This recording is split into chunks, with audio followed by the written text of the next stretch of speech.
pertama yang harus kami tegaskan bahwa laporan utama pekan ini menyoroti korupsi bansos yang diduga dilakukan oleh Menteri Sosial atau mantan Menteri Sosial Bapak Juliari Batubara. Jadi angle utama dari laporan tersebut adalah anatomi korupsi bansos di Kementerian Sosial. Karena itu pertanyaan-pertanyaan yang hendak dijawab oleh laporan itu seputar siapa saja pelakunya, bagaimana korupsi itu dilakukan, detail tentang proses penyelewengan, perusahaan-perusahaan yang terlibat, dan siapa yang menikmati aliran dana korupsi tersebut. Jadi fokus dari laporan tersebut adalah korupsi bansos di Kementerian Sosial. Adapun nama Gibran Rakabuming Raka, putra Presiden Joko Widodo, maupun Ibu Puan Maharani, Ketua Dewan Perwakilan Rakyat yang muncul dalam laporan, itu adalah testimoni atau kesaksian dari orang-orang yang terlibat. Tetapi nama Gibran maupun nama Ibu Puan itu bukanlah merupakan fokus dari liputan kami. Jadi perlu kami jelaskan, laporan ini berawal dari penetapan Menteri Juliari sebagai tersangka di KPK. Dari situ kemudian kami mendapatkan bahan awal dari sejumlah pengusaha yang mengaku dimintai suap untuk menjadi pemasok atau vendor bansos di Kementerian Sosial. Dari sejumlah pengusaha itu kami menelusuri lagi ke hulu, ke para staf PNS di Kementerian Sosial yang terlibat dalam proyek ini. Dari keterangan-keterangan mereka lah kemudian kami himpun, kami konfirmasi ke para penegak hukum yang mengawal kasus ini. Jadi nama-nama yang muncul maupun kronologis kejadian yang muncul itu semuanya berasal dari penelusuran kami di lapangan dan memang disebutkan oleh narasumber-narasumber yang kami temui. Narasumber-narasumber yang kami temui tentu kami cek latar belakangnya apakah memang cukup kredibel untuk menyampaikan keterangan yang mereka katakan. Sebagai contoh, ketika nama Gibran misalnya disebut, itu tidak hanya muncul dari dua sumber yang kami kutip. Ada satu sumber lagi yang tidak kami cantumkan yang memang juga menyebut nama yang bersangkutan. Tetapi karena kadar verifikasinya menurut kami tidak layak, nama si sumber ini tidak kami cantumkan. Jadi memang sudah melalui proses kehati-hatian yang cukup dan kami melalui proses verifikasi yang cukup berlapis.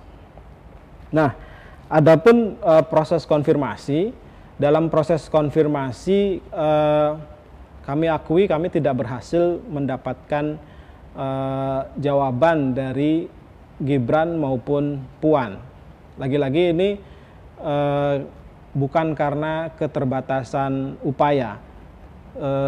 Upaya untuk bertanya kepada Gibran misalnya sudah dilayangkan sejak sebelum pilkada. Jadi laporan ini dipersiapkan sekitar 2 minggu sejak Menteri Juliari dinyatakan sebagai tersangka.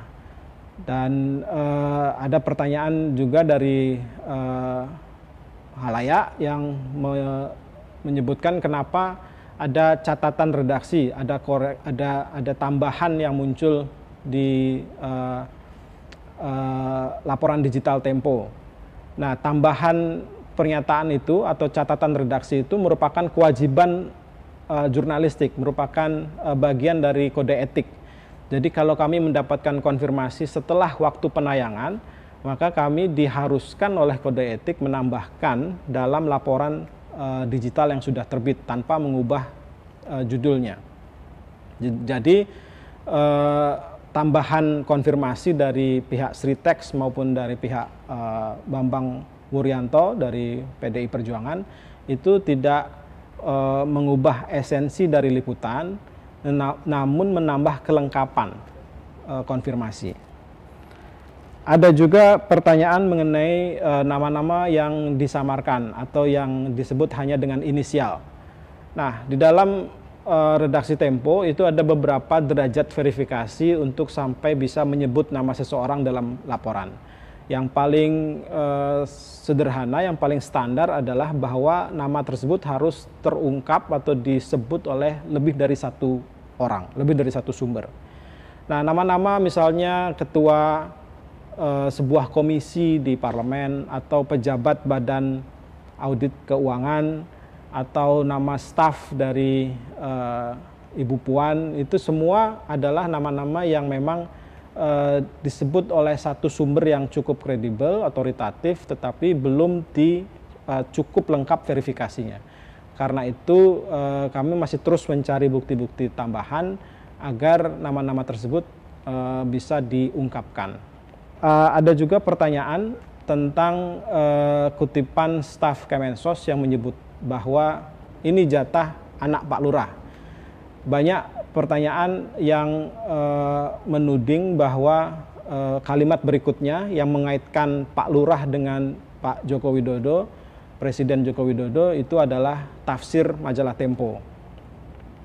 Ya, perlu kami jelaskan bahwa konteks kutipan itu memang wawancara tentang Gibran. Jadi ketika kami sedang mewawancarai narasumber, yang kami soroti adalah sejauh mana atau apa lagi yang Anda dengar tentang peran Gibran, maka muncullah kutipan itu. Yang tidak, jadi kami tidak menambahi atau mengurangi kutipan, dan kami hanya memperjelas konteksnya supaya pembaca memahami bahwa kutipan itu muncul dalam konteks diskusi mengenai rekomendasi terhadap Sritex. Adapun mengenai apa sebetulnya yang dimaksudkan dengan jatah tersebut, kami berusaha menghubungi Menteri Juliari sendiri melalui pengacaranya, karena kutipan itu muncul dari Pak Menteri dalam beberapa rapat. Nah, namun sampai ketika berita diturunkan, pengacara Juliari belum bisa menambahkan atau membantu kami menafsirkan atau memaknai apa arti pernyataan tersebut. Penting untuk dicatat bahwa indikasi-indikasi ini belum berarti atau tidak berarti Gibran maupun Puan terlibat dalam korupsi bansos. Fakta-fakta yang ada tidak menunjukkan hal itu.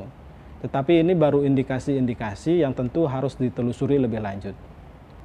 Kami menyadari keriuh rendahan di media sosial banyak dipicu oleh pemberitaan yang fokus pada peran dan disebutkannya nama Gibran dan Ibu Puan dalam laporan Tempo. Maka dari itu penting saya tegaskan bahwa laporan utama majalah Tempo adalah seputar anatomi korupsi bansos di Kementerian Sosial. Jadi fokus liputannya bukan tentang Gibran atau Ibu Puan. Yang membuat ramai di luar adalah memang pemberitaan media-media di luar Tempo yang fokus pada dua nama itu saja. Dan seolah-olah Tempo fokus pada dua tokoh tersebut, padahal laporan Tempo sebetulnya tidak tentang tokoh-tokoh itu, tetapi tentang hal yang lebih besarnya adalah mengungkap atau mengupas bagaimana korupsi bansos di Kemensos terjadi.